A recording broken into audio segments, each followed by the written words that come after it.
Bienvenidos una vez más a mi canal, qué bueno que me sigan acompañando en estos videos en los que semana a semana les planteo una reflexión sobre algunos de los aconteceres internacionales durante esta pandemia del COVID-19. Y para hoy les traigo un tema que ya tenía, como diríamos, en remojo, lo tenía pensado y que ustedes me ratificaron a través de sus sugerencias. Pues bien, vamos a revisar de qué se trata. El pasado 22 de mayo, la Organización Mundial de la Salud declaró a América del Sur como el nuevo epicentro del coronavirus. A través de su representante para las situaciones de emergencia, Michael Ryan, la organización aseguró que es preocupante la cantidad de cifras, no solamente de contagios, sino de personas fallecidas que se estaban observando en el sur del continente americano. South America has become a new epicenter for the disease. We've seen many South American countries with increasing numbers of cases, and clearly there's a concern across many of those countries, but certainly the most affected is Brazil at this point. A este pronunciamiento se sumó lo que dijo Carissa Etienne, la directora de la Organización Panamericana de la Salud, quien también se sumó a esta misma línea de preocupación, pues pidió que las medidas no se podían flexibilizar ante el aumento de casos en países como Brasil, Perú y Chile, por lo que pidió que todas las actividades y las estrategias para evitar el contagio continúen ante la dramática situación que podría avecinarse para esta región. Para la mayoría de los países de las Américas, este no es el momento de flexibilizar las restricciones ni reducir las estrategias preventivas. Este es el momento de permanecer fuentes, de seguir vigilantes y agresivamente implementar las medidas de salud pública comprobadas. De otras regiones hemos aprendido lo que funciona y lo que no funciona. Ambos pronunciamientos surgen durante una coyuntura bastante importante en el mundo, pues China ya está clamando victoria después de haber sido el punto inicial de contagios del COVID-19 y Europa ya está retomando y reanudando una vida, digamos que normal, pero con algunas prevenciones sobre este contagio. Sin embargo, la situación es muy diferente en lo que estamos viviendo en América del Sur. Casos de contagio todavía elevados y sobre todo advertencias de muchos científicos y expertos que dicen que el pico todavía no ha llegado. Por eso este es el tema que les planteo hoy, así que todos sean bienvenidos. Pero más allá de las cifras, más allá de revisar si están creciendo o si están decreciendo los números, hay muchos factores en común, factores que quiero traerles a colación y tratar de hacer un esquema y tratar de entender el por qué América del Sur, Sudamérica, se convirtió en el epicentro de este coronavirus. Y para iniciar, quisiera traer a colación lo que dijo a France 24 el doctor y epidemiólogo Oscar Franco, quien también es el director del Instituto de Medicina Social y Preventiva de la Universidad de Berna, quien recientemente aseguró que para él son tres factores que tenemos que tener muy en cuenta a la hora de considerar o de tratar de explicar por qué América del Sur es el epicentro del coronavirus. En primer lugar, las políticas y las medidas que se han tomado. Vemos países como Brasil y México no tomaron medidas de restricción a nivel nacional. En segundo, es la implementación de esas medidas, mientras que Perú tomó medidas tempranas a nivel nacional, no se han implementado por cuestiones culturales y económicas, y vemos cómo los mercados y los bancos que han permanecido abiertos se han convertido en focos de contagio. En tercer lugar están las medidas, las pruebas diagnósticas y los registros. Chile, por un lugar, es el de los que más toma estas pruebas diagnósticas, y México, por otro lado, es de los que menos toma, y de los 64,000 casos que tiene registrado México, es posible que tengamos que multiplicar por 10, 20 o por más. A continuación, quiero presentarles los que para mí son los 5 factores que realmente están incidiendo en América del Sur para que este sea el nuevo epicentro del virus. Muchos países no subestimaron la pandemia desde un inicio y sí adoptaron las medidas científicas acorde a los consejos que les dieron los expertos. Esto puede variar frente a los casos que ya estudiamos anteriormente. Sin embargo, hay más factores en común que pueden llegar a ser incluso casi que en su mayoría los errores cometidos. Vamos a iniciar con el primer factor. El primero es la falta de políticas y de medidas preventivas a tiempo y a largo plazo. Solamente para ponerles un ejemplo y tratar de explicar cada uno de los ítems, voy a citar el caso de un país en particular y quiero para este ítem citar a Brasil. Ya en un video anterior expliqué largamente cuáles eran los factores que consideraba estaban impactando fuertemente en el gigante latinoamericano para tener esas cifras de contagio tan altas y también de fallecidos. Hay que recordar que lo primero, hay una ruptura significativa entre las políticas nacionales y las políticas locales, puesto que Jair Bolsonaro estaba diciendo que esto no era necesario, que el confinamiento era un riesgo, mientras que muchos alcaldes y gobernadores no acataron sus recomendaciones. Sin embargo, un llamado de atención se produjo durante esta semana, ya que las autoridades en Sao Paulo, que son los que representan la región más afectada por el coronavirus en Brasil, ya anunciaron un plan de apertura, cuando las cifras aún no son nada alentadoras. Estamos hablando que ya en solo casos de contagios están superando los 500.000 casos, mientras que en fallecidos hablamos de 27.000. Puede que estas cifras hayan variado desde el momento en el que grabé este video hasta el momento en el que usted lo esté viendo, pero estas son las cifras y son preocupantes. Además, en Brasil hay que citar lo que ya habíamos visto anteriormente, y es esa ruptura y crisis política tan fuerte que están viviendo, y sobre todo esa falta de liderazgo estable en cabeza del Ministerio de Salud. Este es el primer factor que quiero traerles a colación. Ahora, otro factor en común que he identificado en muchos de los países de la región es el índice de pobreza y la falta de acceso a servicios públicos y servicios básicos que puedan garantizar que las personas estén en sus casas y se estén cuidando. Para ello quiero traer el caso de Perú, que Perú es el segundo país de la región que más preocupa por sus cifras de contagios y de fallecidos. En contagios estamos hablando de 150.000 casos y en fallecidos son ya cerca de 4.100 personas fallecidas. Hay que decirlo que Perú es bastante particular, pues fue el primer país de la región en declarar el confinamiento y la cuarentena, y en cabeza de su presidente Martín Vizcarra se tomaron las medidas a tiempo y de forma eficiente en un inicio. Hemos implementado el Plan Nacional de Preparación y Respuesta frente al riesgo de introducción del coronavirus en el Perú, que tiene como objetivo fortalecer los sistemas de vigilancia, contención y respuesta ante esta enfermedad. Hay quienes consideran que estas medidas fueron muy eficientes, pero solamente a corto plazo y de forma muy inicial, tal vez por esa euforia de haber sido los primeros en declarar todas estas medidas. Quiero traer a colación lo que le dijo Hugo Ñope a la BBC de Londres. Él es el investigador del Centro Peruano de Investigaciones, para tratar de explicar por qué Perú se convirtió en el segundo país más preocupante para la región. Y él habla de varios factores que quiero traer a colación. El primero de ellos es la informalidad en el sector laboral.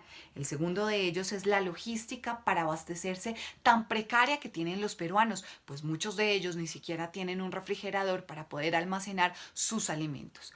El tercer y cuarto aspecto es la gran aglomeración que se vio en zonas como los mercados y los bancos. Y el último factor que él destaca es el hacinamiento en las viviendas, pues a pesar de que muchos y que se recomendó el confinamiento a tiempo y demás, muchas familias viven confinadas y en condiciones bastante precarias. Condiciones que las mismas incapacidades económicas de las familias hacen que sea casi imposible cumplir el confinamiento. ¿En qué pudo haber fallado en todo esto el gobierno peruano? El tercer factor que quiero plantearles hoy, como se los planteé en videos anteriores, es la falta de pruebas y de test que identificaran el coronavirus a tiempo. Para este ítem quiero citar lo que ha vivido Chile. El día de ayer se hicieron 16.814 exámenes de PCR, se informaron este número de exámenes, que es la segunda cifra más alta desde que se inició el testeo con esta tecnología, desde que iniciamos la vigilancia de la pandemia. Un país en el que ya se habla de más o menos 91.000 contagios y cerca de 944 personas fallecidas. En cuanto a las pruebas, solamente en un día recientemente se están aplicando ya 16.000. Pero muchos se preguntan, ¿esta medida y el incremento en las pruebas llegó muy tarde?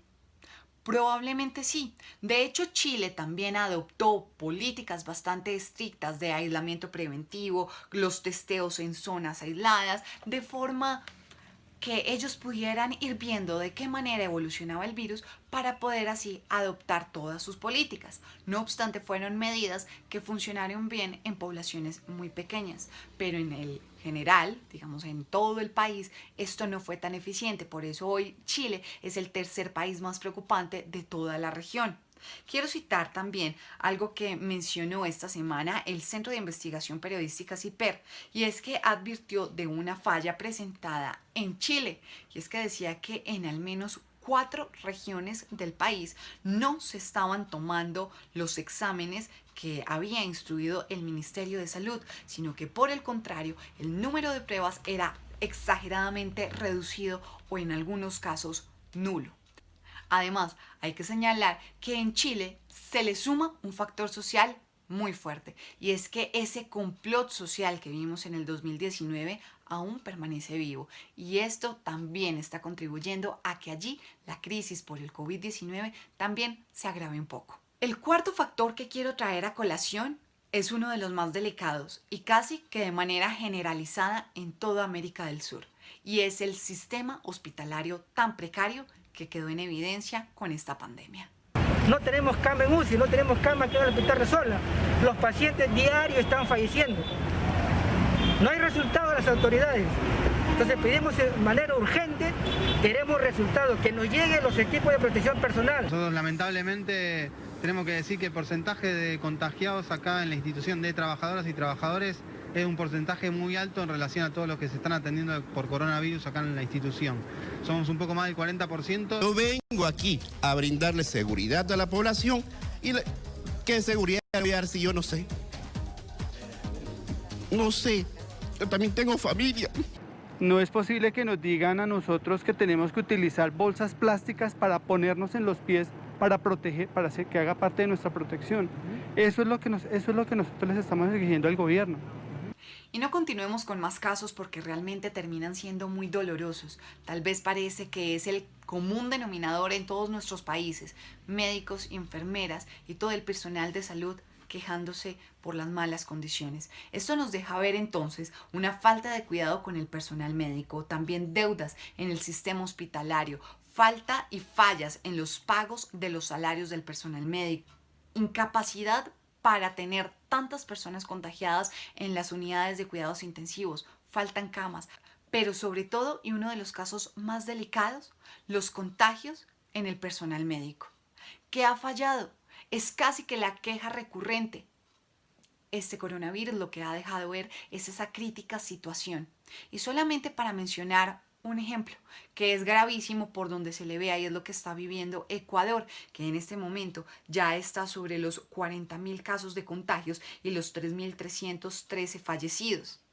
Llegaron a tal punto que los ataúdes ni siquiera daban abasto, así que tuvieron que hacer unos de cartón. Y ni hablar de lo que sucedió en Guayaquil, la zona más afectada, en donde ni el sistema hospitalario ni el sistema de todas las personas que trabajan con la red de las funerarias dieron abasto para poder garantizar una atención a todos los afectados y a los fallecidos. Esto nos está dejando ver cuáles son esas verdaderas falencias en nuestros países. Y el quinto factor que quiero compartirles es la falta de transparencia y de claridad frente a las cifras, a los registros, tanto de contagios como de personas fallecidas. Ya hay expertos que han cuestionado y que han dicho que tal vez hay muchos errores en estos registros, como por ejemplo Francisco González. Él es profesor de la Escuela de Estudios Internacionales de la Universidad Johns Hopkins, quien asegura a través de una entrevista en la Deutsche Welle que hay errores y que casi que son erróneas las cifras registradas por muchos países. Abro comillas. A los epidemiólogos de Johns Hopkins les sorprende las bajas cifras del nuevo coronavirus reportadas en la región. La mayoría cree que esos datos son erróneos y no reflejan la realidad. Puede ser por un tema estructural de cada país, pero también puede ser intencional. Hay mucha gente que está muriendo a diario por COVID-19 y no son registrados como tal, sino simplemente como una neumonía atípica. Pero el continente es muy diverso y no se puede dar una evaluación general. En este tema de las cifras, para mí es inevitable no pensar en Venezuela. pues aún no puedo creer que entre sus registros solamente estén reportados al 27 de mayo 1.247 casos de contagio y 8 personas fallecidas, teniendo en cuenta el precario sistema hospitalario que tiene el país, entre otros muchos factores que nos da para hacer todo un video y todo un análisis sobre lo que ocurre allí en Venezuela. Por eso quisiera compartirles lo que dijo recientemente el presidente de Colombia, Iván Duque, al decir que lo que está sucediendo en Venezuela puede resultar ser un peligro para toda la región. Sin embargo, no todos los países de América del Sur han corrido con la misma suerte, pues por ejemplo, Uruguay y Paraguay han salido casi que victoriosos de esta lucha contra el coronavirus, registrando un número muy reducido de casos y ya casi que están dando la vuelta a la esquina para decir que superaron todo este tema con la reanudación ya de la vida cotidiana como antes la llevaban, con algunas precauciones. Dos factores importantes para darles la victoria: uno, que tomaron acciones rápidas, y dos, fueron acciones prolongadas. Con todo lo anterior, he llegado a las siguientes 6 conclusiones. Lo primero es que en muchos de los países de América del Sur ha faltado medidas y políticas eficientes a mediano y largo plazo, articuladas entre las autoridades nacionales y las autoridades locales. Lo segundo, que los niveles de pobreza agudizan gravemente la situación de contagios y de fallecimientos, pues al no permitirles ni garantizarles el acceso a los servicios y a los bienes básicos, las personas deben salir de sus casas y por supuesto así se propaga este virus. Lo tercero es la falta de pruebas y falta de test en cada uno de estos países, con lo que no se puede rastrear de forma eficiente el comportamiento del virus. Lo cuarto es que esta pandemia dejó en evidencia el precario sistema hospitalario de la mayoría de los países de nuestra región.